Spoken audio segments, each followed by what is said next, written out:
Jean-Baptiste Pénan, vous êtes le CEO de Talkers, une sorte de radio sur mesure, un réseau social qui permet d'écouter ces podcasts sélectionnés et bien plus encore. C'est ça, hein? Oui, bien plus encore. Mais ça permet aussi de pouvoir s'enregistrer et de diffuser son propre talk, son propre podcast en quelques clics. D'accord. On va sur le bouton enregistre qui est ici. Très identifiable. Oui, là, franchement, on a fait clair.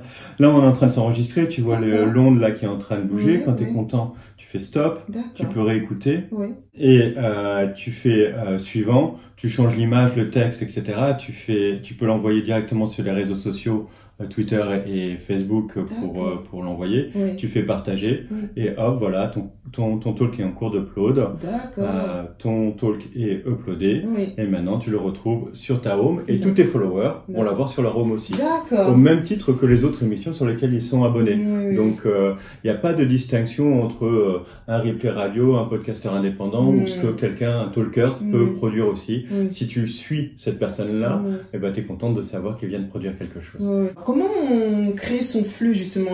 Comment on réunit toutes ces informations, tous ces podcasts qui existent? Alors ça, c'est une vraie question parce que les Anglais disent you don't know what you don't know. On ne sait pas que cette émission peut te plaire. Et c'est comme rentrer dans une bibliothèque. Quand on commence à rentrer dans les podcasts, c'est rentrer dans une bibliothèque sans bibliothécaire, quoi. Il y en a des millions partout comme ça. Bah oui, comment c'est horrible.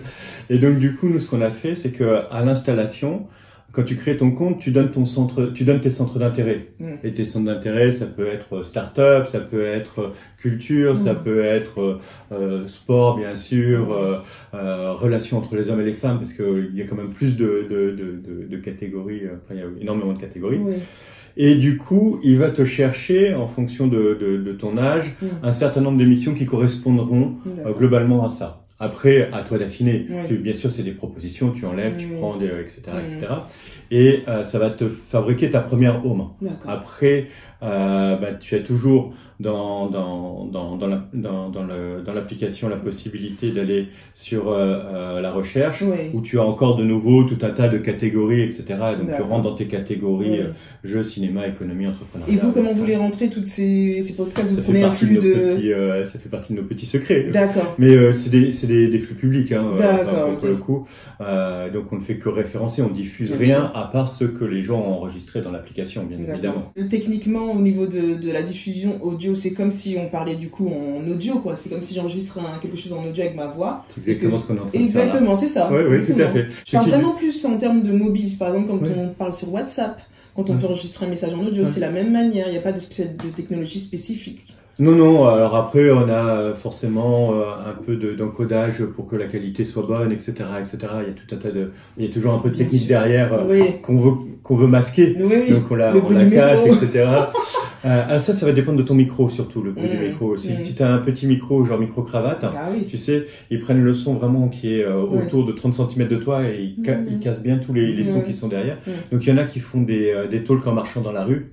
Et vraiment, t'entends c'est comme une ambiance, tu vois. Il y a un peu de bruit de la rue derrière, mais toi, t'es beaucoup moins dérangé que celui qui est même en train de parler. C'est beaucoup moins fort pour toi.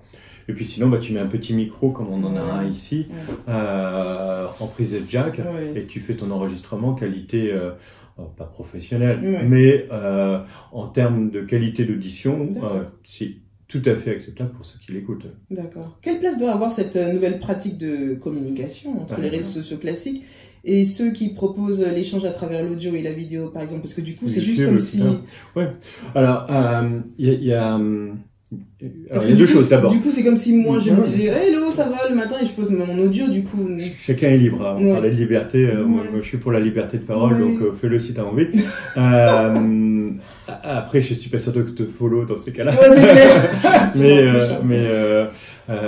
Tu vois, tu compares ça aux autres réseaux sociaux et c'est vrai, il y a un réseau social pour tout. Il y a un réseau social de la vidéo, il y a un réseau social pour l'image, il y a un réseau social même pour les rencontres amoureuses. Et il n'y a pas un réseau social pour la parole. La parole, c'est notre outil de communication par excellence. Ça fait des centaines de milliers d'années que c'est notre outil de communication et d'échange et on n'a pas fait de réseau social pour ça. Nous, on l'a fait. Donc après, par rapport à la vidéo, peut-être que tu préfères t'enregistrer et te poster. Je pense que on n'a pas les mêmes moments de consommation en fait. C'est-à-dire que si tu as un écran, bah d'accord, tu vas regarder YouTube. Ouais, oui. Si tu es dans la voiture en train de conduire, je te conseille pas YouTube. C'est clair. Merci. Mais par contre, quand tu as les mains prises, les yeux pris, Oui. mais tes oreilles restent Tout disponibles. à fait.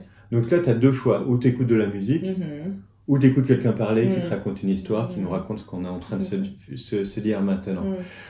Donc c'est des moments différents. Et donc si tu as envie de parler aux gens quand ils sont dans le métro, quand ils sont en train de faire la cuisine, quand ils sont en train de faire, de conduire, de faire le ménage, ben, tu as cette application Talkers et puis tu peux même toi aussi en profiter pour donner ton avis, de mettre dans un hashtag, etc. Donc en fait, vous proposez le moyen et c'est comme dans tout en fait, c'est aux personnes de proposer quelque chose de quand même d'intéressant, un minimum ou pas. Je pense que s'ils veulent avoir des followers, il faut qu'ils disent quelque chose d'intéressant. C'est toujours la même chose. À la fin, c'est le contenu qui gagne. Vous êtes et nous, c'est l'outil. Nous, c'est la plateforme qui met en relation ceux qui ont quelque chose à dire avec ceux qui aiment écouter les gens parler. Plus d'infos sur le service et l'appli Talker sur talk.rs. Talker, t'es déjà pris? On a voulu faire court, alors sinon vous avez talkers.fr, si vous voulez, en toutes lettres. Je me suis dit, voilà. Ok, merci Jean-Baptiste Penon.